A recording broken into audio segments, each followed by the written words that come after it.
So I got a question for you guys. When you think of a reboot, what's the first thing that comes into your mind?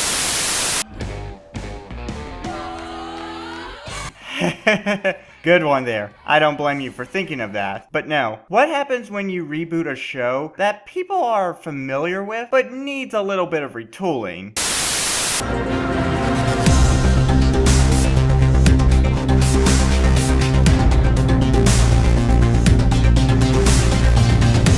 Okay, that is pretty awesome. But I'm talking about a show that brought a lot of people together.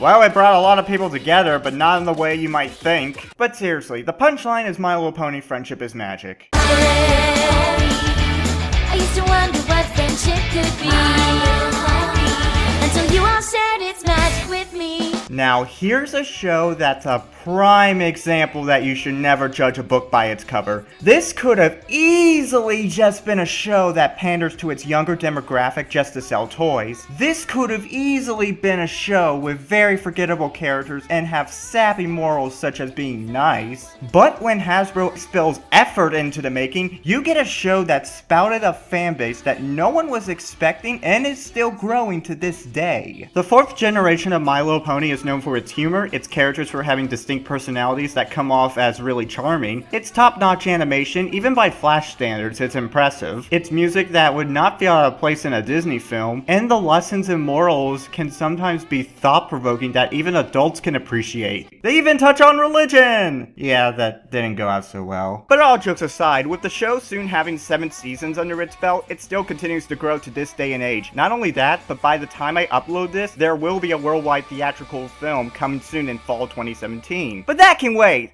Oh, that can so wait. Because I get to talk about this. So, this film. This is one of the most divisive films in the entire fanbase. Heck, maybe even the most polarizing movie, period. I'm not gonna lie, I had real low expectations for this film. In fact, a lot had low expectations for this. Maybe even more than when people first encountered the show. I remember that people were going utterly insane when this was announced. It also didn't help that this came out during a time after the show's biggest Wham episode. What did I think of it personally? I didn't even know what to think when I first saw the teaser. A My Little Pony movie without the pony. Granted, there has been numerous fan art and fanfictions touching upon this concept, but none of us expect this to become an actual thing. And yes, it's very obvious that the Equestria Girls brand solely exists to sell toys and compete with Mattel's Monster High, which I now find to be incredibly ironic, because 2 years later after the release of this film, Monster High tried to do the exact same thing except in reverse, and the result, let's say unsettling to say the least.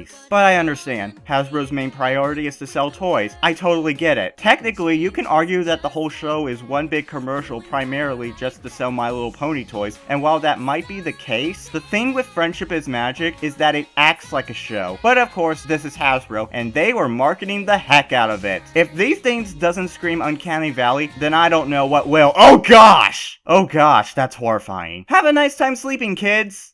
But hey, I'm willing to give anything a chance. I'm a pretty open-minded person.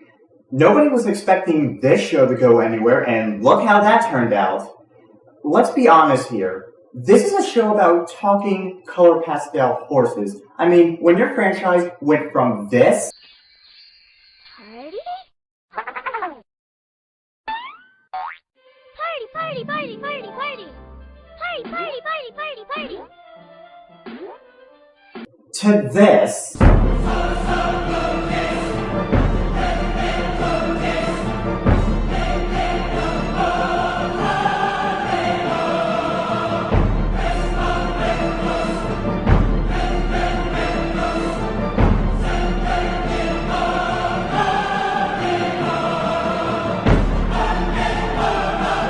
I think anything is pretty much possible. So, without further ado, this is My Little Pony Equestria Girls. The film starts off as we see our 6 main characters being dropped off at a place called the Crystal Empire, and we see that Twilight still hasn't got used to her new wings as an alicorn. Just feel a little self-conscious about wearing it. Haven't really gotten accustomed to these yet, either. Really? Because I'm pretty sure that last time you were flying out of Canterlot Castle at the end of Season 3 as if it was nothing. You know, I actually like to believe that this is what really happened.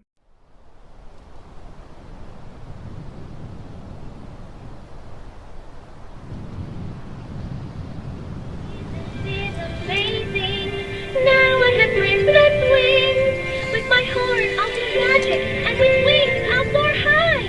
Isn't it amazing? As they head inside, they are greeted by the three princesses. Hello, I'm the guy who is foreshadowing you that you'll have a love interest that looks a lot like me, except as a human. After the short meetup, they all head off to bed, and we see that Twilight is having a hard time adjusting to her new role as a princess. What's wrong, Twilight? I don't know, Spike. I'm just worried, I guess. Princess Cadence was given the Crystal Empire to rule over. What if now that I'm a princess, Celestia expects me to lead a kingdom of my own? Joke's on you! You have no idea what lies ahead of you. So Twilight tries to get some sleep, but she is having some, trouble. Ugh, I can't talk. Ugh. Just trying to get comfortable.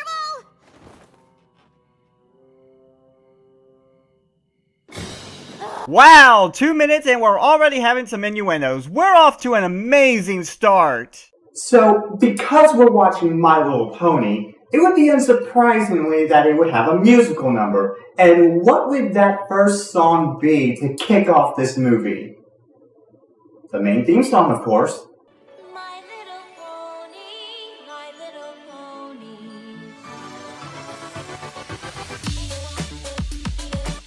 Well, this is different. While the song is just, well, what do you expect, I will admit that the visuals in here are pretty cool. Though I'm not gonna lie, it's a little bit trippy. After the intro, we cut to see that someone is breaking into the castle at night.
Sorry it had to be this way,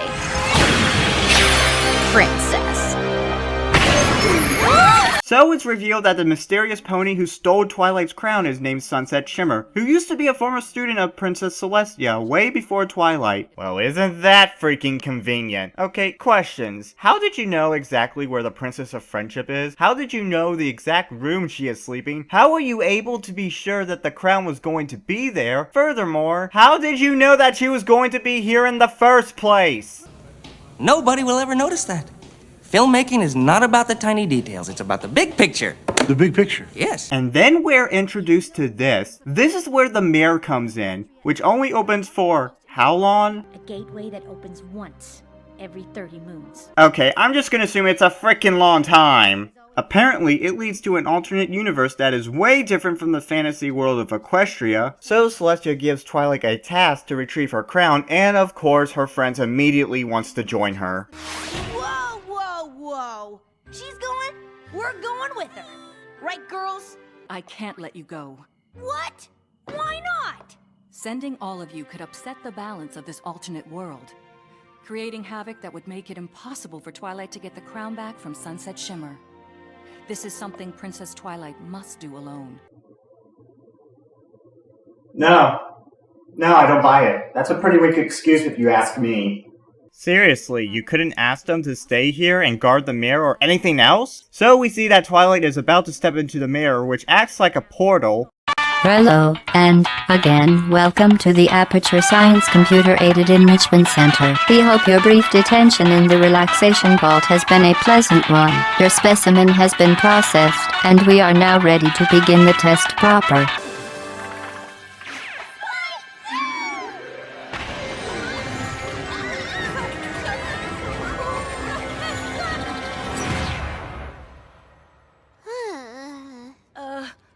Twilight? Huh? Spike?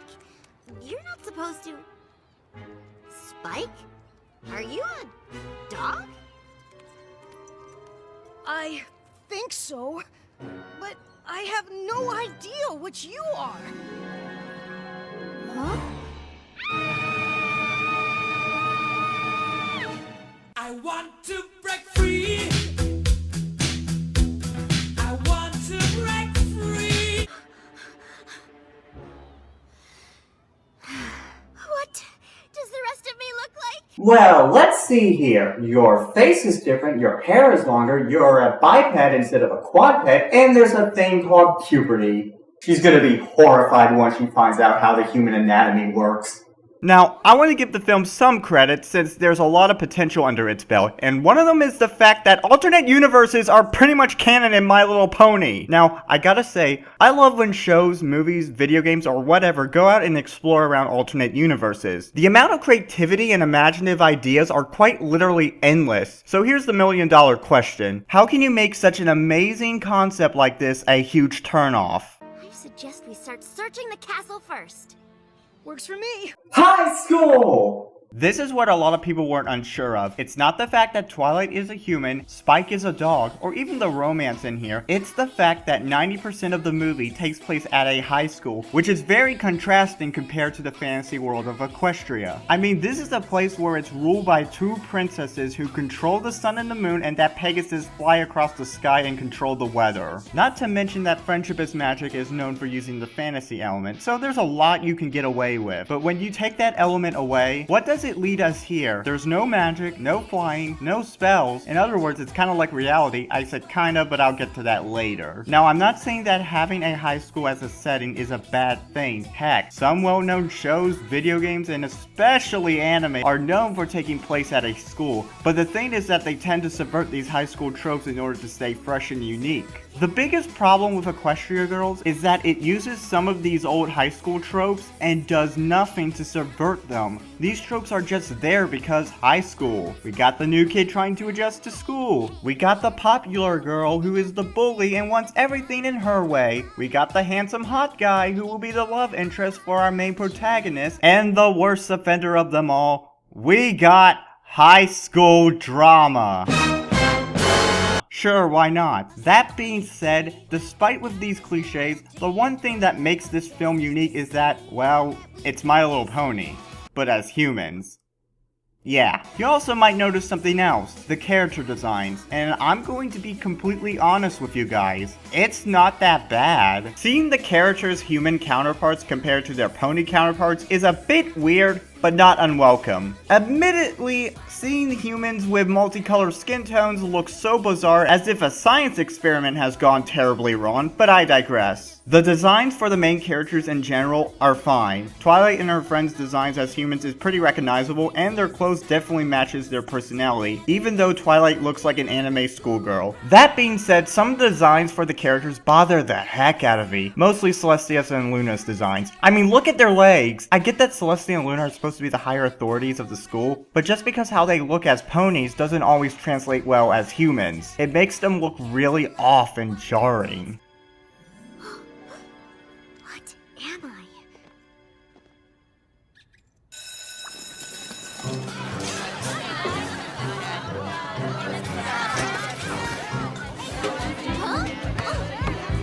I? I hear something. That can only mean one thing here.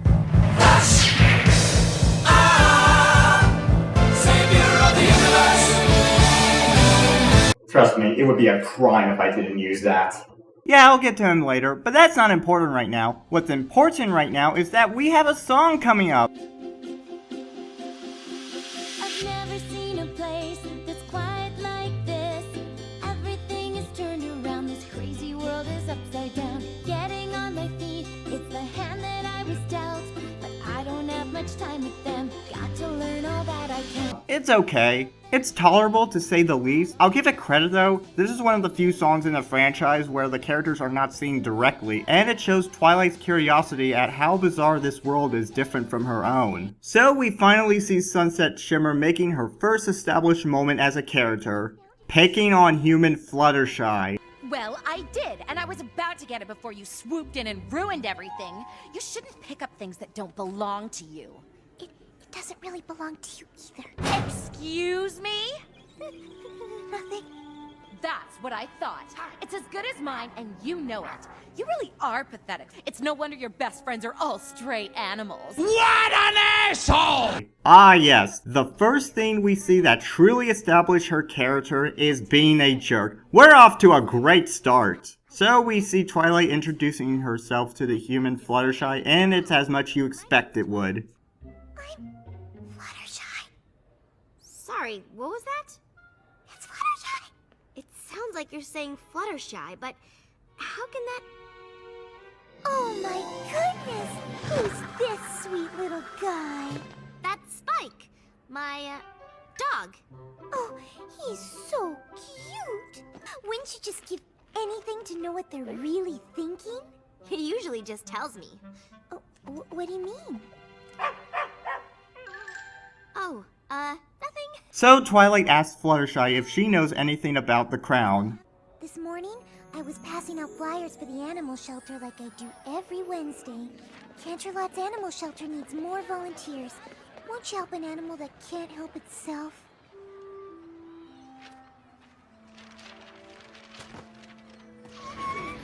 Ow! I have no idea how it got there, but I didn't want anything to happen to it, so I decided to give it to Principal Celestia. Principal Celestia? She's the ruler here? Well, that's one way you could put it like that. Oh, wait! You're not really supposed to have pets on school grounds.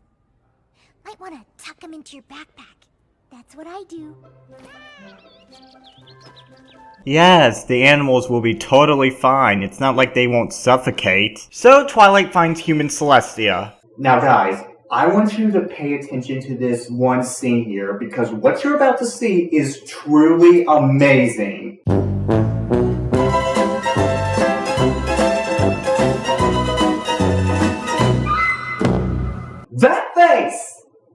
That face right there! Twilight is a new student, and Celestia gives her this smug face. She's like, if you don't have anything to say, then get the heck out of my office! Well, I understand that Fluttershy found a crown this morning and gave it to you. Yes, I've had Vice Principal Luna put it somewhere for safekeeping. No idea how it ended up on the front lawn. Were you interested in running for Princess of the Fall Formal this year? Actually, no. I was asking if I can get my frickin' crown back. Here at Canterlot High, the students selected to represent them. She was... I'm sorry. I should have done that with my yearbook pictures. You asked me if I was interested in running for Princess. Can anyone run? Yes, you just need to let the head of the Fall Formal Planning Committee know you'd like to be on the ballot. Was there anything else? Nope. That was it. Well, if you do need anything else, my door is always open. Wow, even in this universe, Celestia's a troll. Now, some of you might be wondering, why doesn't Twilight ask Celestia that it is her crown from her world instead of going to get it through this whole dance? Well, Twilight makes one fair point. But imagine if one of them showed up in Equestria saying they came from a place filled with tall, fleshy, two-legged creatures with bees. We'd think they were crazy. Valid enough. I'll let it slide for now. Looks like if I want my crown back, I'll have to become Princess of the Canterlot High Fall Formal. So that's what I'm gonna do. And how exactly do you plan on doing that? I have no idea. So we see Twilight at the cafeteria with Fluttershy, and she wants to run Princess of the School Dance. And no! Oh gosh! Sorry, it's just, running Training for Fall Formal Princess is a really bad idea. Why? Sunset Shimmer wants to be Fall Formal Princess. And when she wants something, she gets it. Why be princess when you can be queen? Oh yes, I forgot. Queens are scary and evil. I have to try. Oh, I don't think you understand. You'd have to convince everyone here to vote for you instead of her. The athletes, the fashionistas, the dramas, the eco-kids, the techies, the rockers. My Little Pony Equestria Girls, where we have much stereotypes as High School Musical. Maybe it was different at your old school, but at CHS, everybody sticks to their own kind. One thing they do have in common is that they know Sunset Shimmer is gonna rule this school until we graduate. Now that sounds oddly familiar. Where have I heard that before? Oh yeah. Not if I can help it. You know, despite everything, this movie is admittedly funny at times. So Twilight and Spike meet up with the head of the party planning committee and take a wild guess who that is.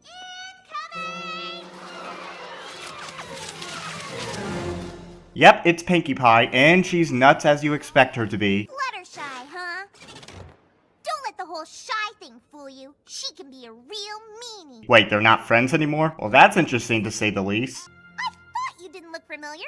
Jeez, Pinkie, there's a thing called personal space, which leads me to talk about something I have yet to talk about, the animation. From what I can tell, the animation for the most part is pretty good. Not mind-blowing or anything, but the animators did what they could, and for what it is, I say they did a decent job. That being said, my only gripes with the animation is how sometimes the characters bounce and move, which can sometimes look really off. Not to mention that the facial expressions are a bit off as well. In the show, it's more appealing to look at due to how the characters are shaped, and it definitely gives off a lot of leeway to make the faces more cute and adorable. In the movie, some of the facial expressions are not only really off, but some of them fall under the uncanny valley. Like I said again, what translates from the show doesn't always go perfectly in the movie. Do you have a twin sister who lives in the city, has a pet dog named Spike that looks just like that one?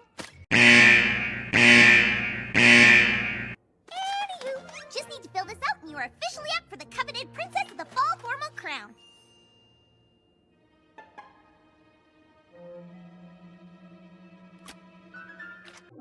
Twilight, here's some friendly advice. Wow, you have really bad handwriting. It's like you never held a pen before. All of a sudden, we see a human Applejack coming in and does a spit take. I'd think twice about that. I sure am looking forward to some friendly competition. That's so good to hear. But then, here comes the backstabbing. About the only girl at this school you can trust less than Sunset Shimmer is Rainbow Dash.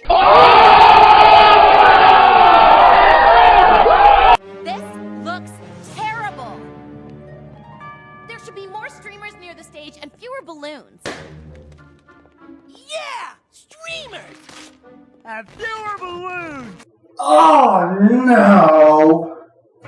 Are you serious, Sunset? You just have to choose one of the most two dim-witted idiots as your minions. Hear me out, but wouldn't it be obvious to have someone like Trixie as your sidekick? I mean, this movie shows that it has one, but no, you just have to choose Snips and Snails. Fizzy apple cider? Ugh, this is my coronation, not a hoedown. Well, now, it ain't necessarily gonna be your coronation this time around. Oh, is that so? You country folk really aren't that bright. Must be why the other students say such awful things about you. Oh, sweet cheese and crackers. So we see Twilight and Spike at a dark, empty hallway. Man, the staff at CHS needs a serious upgrade. And we see Sunset Shimmer doing the typical one-on-one confrontation towards Twilight. Bit embarrassing that you were the best she could do. Oh, and I keep an eye on your mutt. Hate for him to be taken away from you. Is that a threat? Oh, of course not. So here's what I'm mixed about this film. Sunset Shimmer as a villain. On one hand, she's simply your typical school bully who wants things to go in her way and will do anything to get it. But on the other hand, I do think there's a lot of potential for her. Mostly because she stayed in the human world for who knows how long, and because of that, she has a huge advantage over Twilight about knowing more about this world than she does. But overall, she's a very shallow and bland villain. That being said, I do think her design is pretty awesome. Ketchup and mustard all the way through. So Twilight suggests that she do some research, and she finds out that the school has her favorite place in the world. At the library! In the meantime, we see Dumb and Dumber spying Twilight by using their phones to video record her.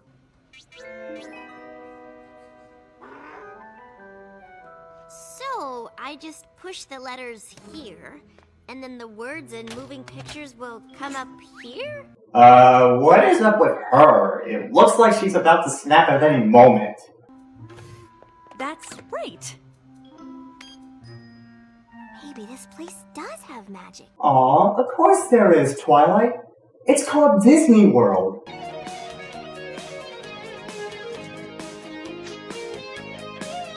When you're a younger...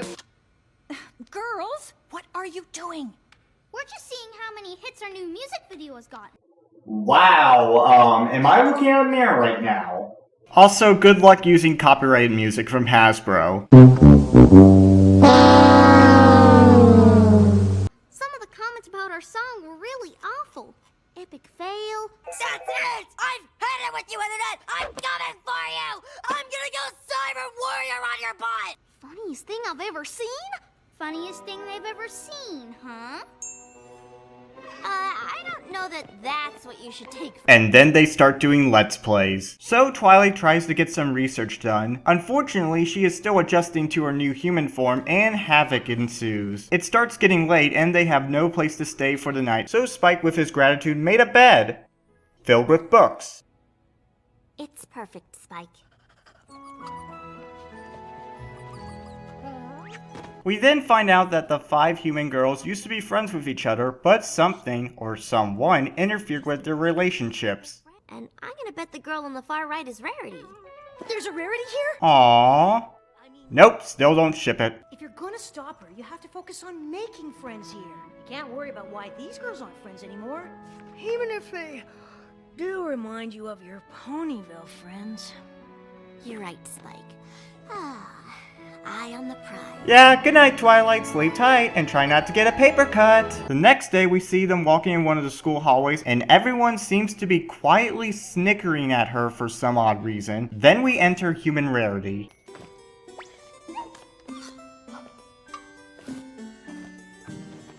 Perfect. Oh, yes, this is good. No one will recognize you. Rarity would have great businesses in Broadway. Then Twilight's human friends show up, and they show her something that it would make a TMZ executive blush. Twilight Sparkle wants to be your fall formal princess. But what does it say about our school if we give someone like this? So remember when I said that Pinkie Pie isn't friends with Fluttershy anymore? Apparently the main 5 were fighting because they promised to do stuff for each other, but a series of alleged emails and text messages that revealed to be fake is what ruined their friendship. Listen to y'all carrying on. Get over it and move on. You mean like how you've gotten over what happened with Rainbow Dash? She said she'd get the softball team to make an appearance at my bake sale. I tell everybody they're coming, and then not one of them shows up. She made a liar out of me. That's different. Well, Miss Hypocrite, don't you have double standards? Twilight tells them that Sunset Shimmer most likely did it, but they don't believe her. She's right. Sunset Shimmer isn't the one who ruined my silent auction for the animal shelter by bringing fireworks and noisemakers. It was supposed to be a serious event, and Pinkie Pie ruined it. Really? So let me get this straight. You never had the idea to talk with each other. So after they find out that the emails and texts were fake, all 6 of them eventually gave in and apologized. Remember, kids, always talk to your friends, or else you're screwed. So you're looking to dethrone Sunset Shimmer and become Princess of the Fall Formal, huh? Gotta say, I'd really love to see that happen. I'll totally help you out. All you gotta do is beat me in a game of one-on-one. What? What is this, the 70s? It's 2016. It should be more like, oh, I'll help you if you challenge me in a game of Pokemon. So now that we meet the human versions of the main five, the film wants to be perfectly clear that these are not the same characters from Equestria. Despite almost having the same personalities, they are their own entities. Not surprising considering this is an alternate universe, but still. I mean, there's a few subtle differences with some of the characters, but none of them have really established their own individual character. So don't expect them to share the same character developments of their pony counterparts from the first 3 seasons prior to this movie. Of course, Twilight lost, but Rainbow Dash still helps. As so, they all meet together at a cafe, and then this guy bumps into Twilight again. Whoa, we've got to stop bumping into each other like this. Little to no personality, has very little to do with the plot, only there to be the love interest. Yep.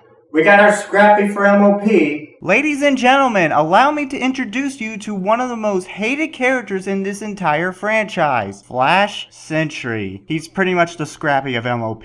Just like how Jar Jar Binks is to Star Wars, Tingle is to The Legend of Zelda, Big the Cat is to Sonic the Hedgehog, and then you have Flash Sentry. So why do people hate him? Well, he's pretty much your typical high school boy stereotype that you see in a lot of tween sitcoms. Not only that, but there's hardly anything we know about him. All we know about Flash is that he plays guitar, being nice, and has a love interest towards Twilight. Oh, and that he used to date Sunset Shimmer until recently. But other than that, there's really nothing to say. I don't know about you, but that doesn't make a very compelling or interesting character. He's not interesting, he doesn't get into conflicts, he's just there. Did I mention that he only exists to be the love interest for our main protagonist? Now, believe it or not, the romance is one of the least problems I have with this film. Yes, I said the least. Because this film doesn't go too far and suffer from romantic plot tumor. The chemistry between Twilight Sparkle and Flash Sentry has barely any connection. In fact, it's almost non-existent. One of the biggest criticisms I heard against this film is the romantic relationship between Twilight and Flash. Now, don't get me wrong, I do not, and I repeat, I do not have a problem seeing characters in a romantic relationship. In fact, to give you an example, one of my favorite video games, To the Moon, is a great example on focusing on writing romantic couples. The problem with Twilight and Flash is that all they do is bump into each other, stuttering their words, go out with each other at the school dance, and, well, he helps her once, but I'll get to that later. And to add the icing on the cake, they don't hug, they don't kiss, and they don't even say goodbye. Like I said again, their chemistry is almost non-existent. But enough about Flash. The group tries to figure out what would convince other students to vote for Twilight. Rarity then gets an amazing idea, and what would that be to kickstart Twilight's campaign? A song, of course!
So let me get this out of the way, the music. It's not bad, but it's not anything special. The songs don't really have much variety and are consist with pop music. I'm not saying pop music is bad, in fact it's kinda hard to determine whether a song is either good or bad since music is entirely subjective, and personally, I tend to find most of these songs forgettable, which actually says a lot because I do believe that the show's composer Daniel Ingram is not only a great composer but a fantastic songwriter as well. He can put out songs that ranges from classic rock to something that would belong either in a Disney film or a Broadway-style theater. There's one thing that makes me happy and makes my whole life worthwhile. And that's when I talk to my friends and get them to smile. I know it's wrong, but what does it matter? 'Cause nothing's gonna stop me now. I'll change it all, it's only the weather. And no pony's gonna bring me down. I'll keep the sunlight shining free. That I am just a pony. I make mistakes from time to time. But now I know the real me and put my heart out on the line. And let the magic in my heart stay true. Whoa. And let the magic in my heart stay true. Whoa. Again, Equestria Girls soundtrack isn't bad, but it's definitely not Ingram's best works. That being said, the song that plays in the cafeteria is what many consider to be the best song in the entire movie. And they're right. It's catchy, upbeat, and it is loaded with energy. It sticks out from the rest of the songs in this film. The lyrics are okay, though. It's pretty much about how people should vote for Twilight. Wait, would that mean helping Twilight win the crown might be considered propaganda? So we see that Luna called in Twilight to be in her office, and she claims that she ruined the school dance and that it would have to be postponed the next day.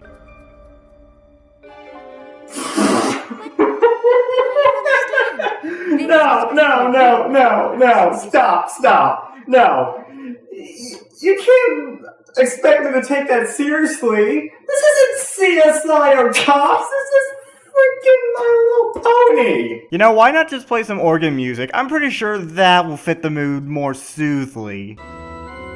Yes, but I think it should be fairly obvious that the school cannot let someone who would do something like this compete for the fall formal crown.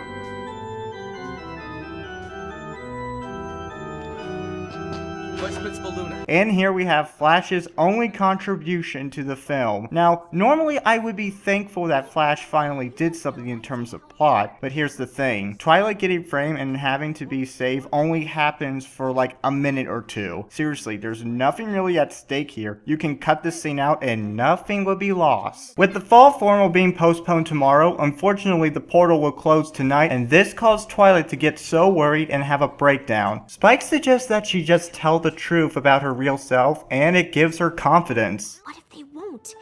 What if when they find out just how different I really am?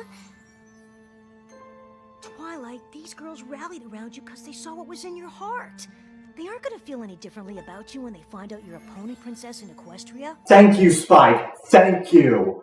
Finally, someone said it. Seriously, Spike is really one of the best parts of this movie. I think most can agree that Spike is a very polarizing character. There are times in the show where he's nothing but being the butt monkey waiting to be kicked, or whether there are episodes focusing on him, they tend to be some of the weakest episodes in the entire show. However, Spike here is definitely portrayed amazingly. I like that he's the voice of reason for Twilight and tends to look for the bright side whenever Twilight feels hopeless. The two have such great chemistry and always balance at one another. And the fact that he's a dog, that says a lot. So Twilight comes out of the dressing room and finally confesses to her human friends who she really is. You see, you're from an alternate world and you're a pony princess there, and the crown actually has a magical element embedded in it that helps power up other magical elements, and without it they don't work anymore, and you need them to help protect your magical world. And if you don't get the crown tonight, you'll be stuck in this world and you won't be able to get back for like a really, really long time.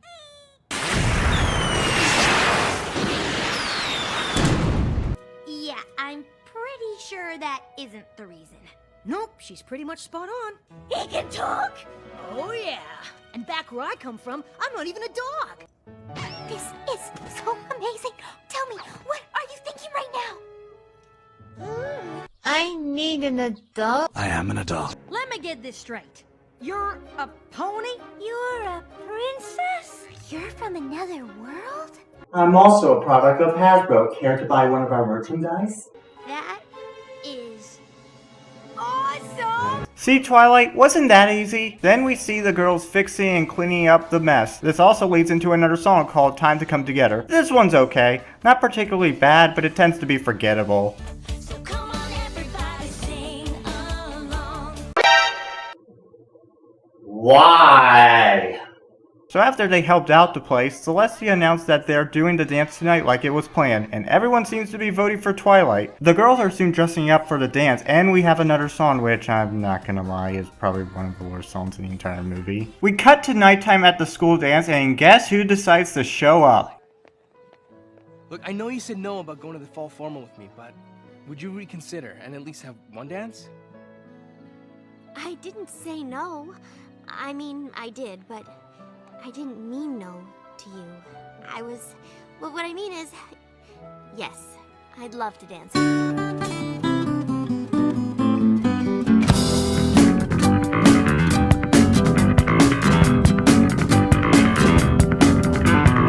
So unsurprisingly, Celestia announced that the winner of the crown is none other than Twilight. However, things get a take for the turn as we see Spike getting kidnapped, or technically dog-napped, by Snips and Snails. Twilight runs after them to save Spike, where she's confronted again by Sunset Shimmer. Give me the crown, and you can go back to Equestria tonight. Or keep it and never go home. Sunset, you do realize that won't break the mirror, and instead it would fly through it with the possibility of someone getting hurt. You sure you thought this plan through, right? No. What? Equestria, your friends, lost to you forever. Don't you see what I'm about to do to the portal? Yes, but I've also seen what you've been able to do here without magic. Equestria will find a way to survive without my element of harmony. You know what's really funny? I mean, like, legitimately funny. She's actually right, because this takes place before season 4, and it's revealed in the two-parter where the elements of harmony were originated from, and that the main six decide that they don't need them anymore and put them back where they belong. That is hilarious in hindsight on so many levels. Fine. You win. That was easy. Actually, not really, because soon Sunset gets extremely frustrated at Twilight and she goes after her crown. So after a game of monkey in the middle, she soon has the crown in her possession and wears it. However, because of the crown's mysterious powers, it transforms Sunset and it looks like it hurts.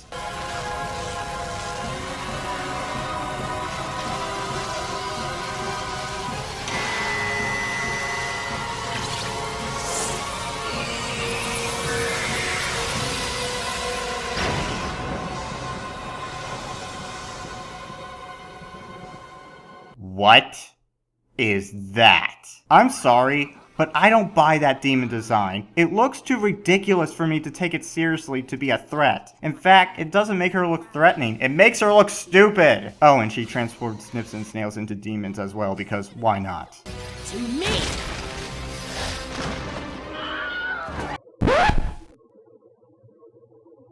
What was that?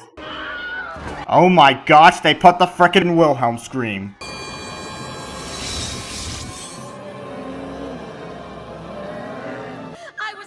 When I said I was going to destroy the portal. I don't want to rule this pathetic little high school. I want Equestria. And with my own little teenage army behind me, I'm going to get it. So, let me get this straight. Your plan is to have mind-control zombies as your minions to take over Equestria. We are not amused! Wow, what a genius plan! Someone give this woman a prize! Except, not really. That is not just a stupid plan. It's literally suicide. Are you sure you thought this plan out through? Because if you did, you would have realized that Equestria has not 1, not 2, not 3, but 4 powerful rulers that are known for having huge amount of magic. And you know, considering what the next season has in store for us after this movie came out, oh boy.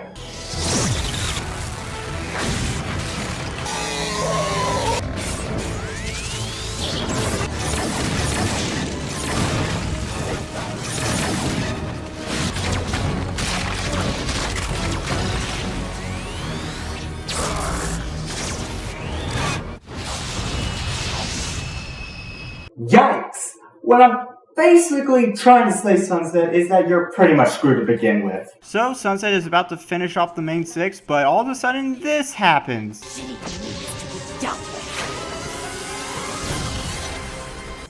What? Yep, Deus Ex Machina comes out and saves the day. Not only this is a Deus Ex Machina, but then this happens. The magic contained in my element was able to unite with those that helped create it. What the f does that mean? So let me put this as bluntly as possible. They fly up in the air, grow pony ears and longer hair, and have the ability to frickin' fly, and it's all because of their friendship. Excuse me, I'll be right back for a moment.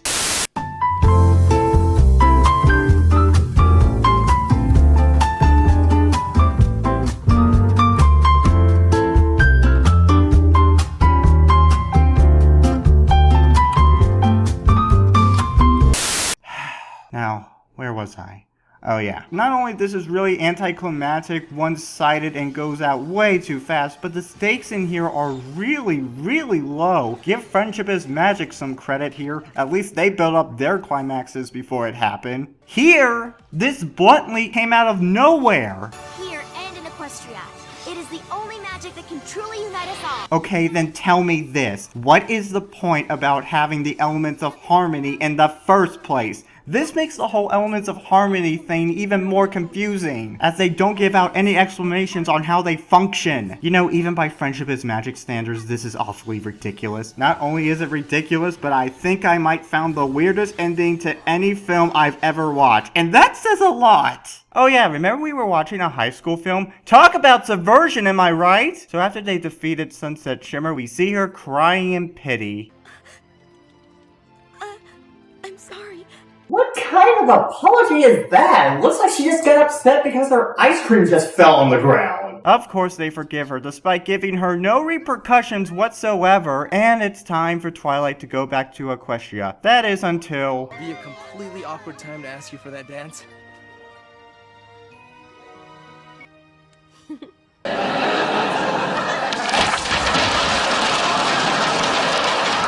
You know what, Spike? I am starting to feel a little more comfortable wearing it. And the wings? I've been walking on 2 legs and picking things up with these. Wings? I'm thrilled that's all I'll be dealing with back in Equestria. Oh, don't worry. You'll be back. You'll be back real soon. So after she finally has her crown back, the duo made it back to Equestria. We get some more shipping teases, and to close things off, Pinky gives us this little gem as a send-off. Totally reminds me of a guy you met in the other world who played guitar and was in a band and helped prove he didn't destroy all the decorations for a big dance, so you could still run for princess to the big dance and then ask you to dance at that dance? Right? How did you know that? Just a hunch.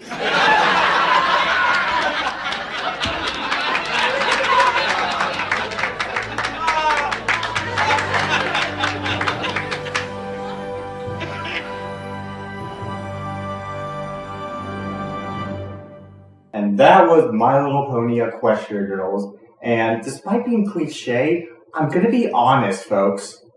This was a weird movie. Okay, in all seriousness, I had very mixed feelings about this movie during my first time watching it. So okay, let's talk about the stuff that doesn't work. 1, the fact that the film takes place at a high school and doesn't do any new spin or twist on the formula, other than the fact that it has My Little Pony turn into humans, and that bizarre ending. But other than that, most of these high school tropes in here are pretty typical. We have the new girl coming to her first day at school, check. She bumps into this handsome looking guy that plays guitar, check. We have our snotty popular girl who wants things to go in her way, check. There's some misunderstanding, drama, check. A high school dance? I haven't seen that before. Another gripe I have here is that there's some idiotic moments in this film. It really bothers me that Twilight's human friends who knew each other for who knows how long never had the thought to talk things out to each other face to face. The music, while not terrible, is personally forgettable and doesn't add much variety. It pretty much consists of pop songs. Then there's the ending. The ending was a total incoherent mess. It was really anticlimactic, has a deus ex machina, extremely one-sided, thus having the stakes here not that high, and it goes out way too fast. Honestly, the pacing here was alright, but just when it reached towards the third act, suddenly it decides to ramp up 88 miles per hour. Then we have Flash Sentry. Again, he simply exists to be the love interest for our main protagonist. The romance between Twilight Sparkle and Flash Sentry is literally just there and non-existent. And Flash Sentry? Well, I don't know what to tell you. He's pretty much the embodiment of every Disney Channel tween sitcom stereotype. He isn't interesting, compelling, relatable. Heck, he's not even funny either. And finally, Sunset Shimmer, the antagonist of the film. While I do think her design is awesome and has a little bit of potential, actually, you know what? That potential might be shattered thanks to that ending. Remember when I said I had mixed feelings about her? Yeah, I take it all back. I take back every nice thing I said about her. I utterly hate this character. Yes, even more than Flash frickin' Sentry. She's just another shadow archetype to Twilight Sparkle because I don't know, I haven't seen that before. She's the school bully just for the sake of being a school bully. She loves seeing others miserable. She ruins people's relationships. She always wants things in her way. She trespassed in someone's property. Oh, and stole the royal crown. She committed cyberbullying, and to add the icing on the cake, her evil plan was not only stupid and dumb, it was literally suicide. Princess Celestia and even her royal guards would have probably destroyed those students if they went through that portal. Okay, maybe not destroyed, but they might have done something, and Celestia would have kicked her flank or worse, banished her to the moon. You know what, Sunset Shimmer? You deserve it. She was right about you. You're just a bitter, cruel, selfish, overbearing, backstabbing, apathetic, self-entitled, ill-mannered, unlikable jerk.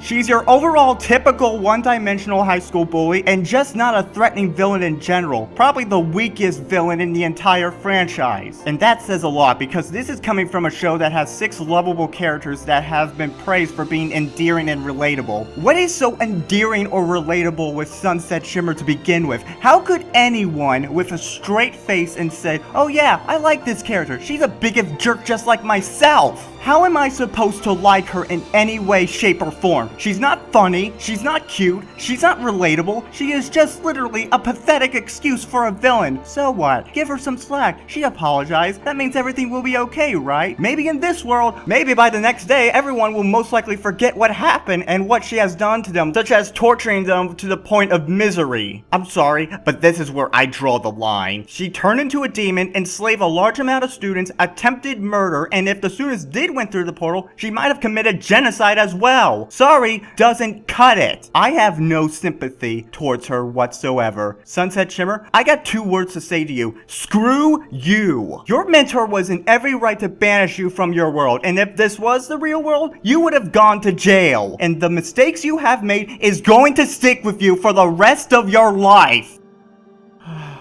Why do I have to take everything personally? So you might be thinking, wow, that's a lot of stuff to not like about this film. Clearly, I must really hate this movie, right? Not to say this was a bad film. In fact, there was actually quite a lot of good in here. Excuse me, what? Let's talk about one of the biggest strengths that almost everyone can agree on, the humor. This is written by the same people who writes for the show, and the jokes in here can give a good laugh from time to time. I think what surprises me the most is that there's a bit of subtlety in this film. Seeing Twilight trying to adjust her new human form is not only funny and cute, but it's actually a nice little detail to notice. Then you have the characters. Everyone here from the show is pretty much in character. Twilight's human friends, while I will say they're one-noted compared to their pony counterparts, if you take a closer look, you can see that they almost have the same charm as in the show. And let's not forget Spike, especially Spike, as he's the voice of reason for Twilight. The two have a great dynamic with each other, and most importantly, Spike has a sense of purpose to the story. The animation is pretty good, despite that the character animations can be a little bit over the top. It's not outstanding or anything, but the animators did what they could. If you're a fan of My Little Pony, you might be in the 3 categories. You might like this movie for the characters, the interaction, interactions, the humor, and possibly the music, or you might hate it for the cliche story, the unneeded romance, a pathetic excuse for a villain, or simply because it revolves around a high school and the typical tropes it uses. Or you're like me, who considers this movie a guilty pleasure. Yeah, I don't hate this film, nor do I love it. There's a lot of stuff I think works, and a lot of stuff that doesn't. Would I watch it again? Nah, not really. Sometimes I'll see my siblings watching it, and decide to join them to get a decent laugh out of it. My Little Pony Equestria Girls is a really flawed film, but it's not offensive or anything. It's really overall a harmless movie. And that's the perfect word to describe this movie. Harmless. If you're a fan, or just curious in general, if you want to see ponies transform into humans, you'll definitely get it. However, if you are a fan, don't go expecting this movie to have the same charm that the show has. However, that is not the end, because a year later, they release a sequel titled My Little Pony Equestria Girls Rainbow Rocks. Yep, this isn't over, folks. This is just the beginning. There are 4 movies in the Equestria Girls series, and yes, I will review them all of them real soon. Not soon, but eventually I will get to them. I'm the Crimson Mayhem, and have yourself a Merry Christmas.